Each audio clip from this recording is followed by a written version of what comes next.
Dinas Ketenagakerjaan Kabupaten Sumeneb tengah memulai langkah strategis dalam penyusunan rencana tenaga kerja daerah Kabupaten Sumeneb pada tahun 2025 sampai 2029.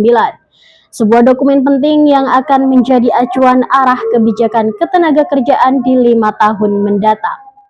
RTKD merupakan sebuah dokumen strategis yang disusun oleh pemerintah daerah untuk memetakan kebutuhan dan tenaga kerja. Kepala Dinas Ketenagakerjaan Heru Santoso mengatakan, rencana kerja daerah merupakan proyeksi pemerintah daerah dalam menangani tenaga kerja yang ada dengan lapangan kerja yang tersedia.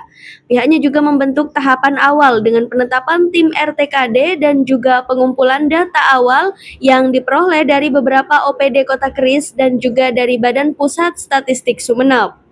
Tidak hanya itu, Kepala Dinas Ketenagakerjaan juga memastikan tidak hanya tenaga kerja di daerah saja yang menjadi fokus pada penyusunan RTKD itu, tetapi pekerja migran Indonesia dari Sumeneb juga menjadi pembahasan yang urgent, yang mana pihaknya memastikan pekerja migran Indonesia PMI yang berangkat ke luar negeri untuk bekerja melalui jalur legal.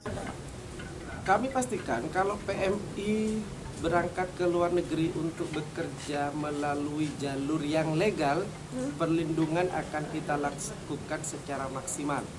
Jadi sudah jelas, baik itu dari sisi jaminan sosial kalau misalnya ada kecelakaan kerja, sakit, termasuk juga keamanan selama bekerja di luar negeri, maupun dari sisi besaran upah atau gaji yang diterima di luar negeri, termasuk selama kehidupan di sana dia itu bertempat tinggal di mana, jenis pekerjaannya pun juga jelas kalau misalnya dilaksanakan secara legal.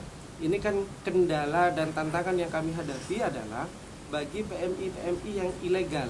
Nah, ini yang tentunya dalam beberapa bulan terakhir ini banyak PMI yang berasal dari Kabupaten Sumeneb yang dideportasi dari negara tujuan mereka bekerja.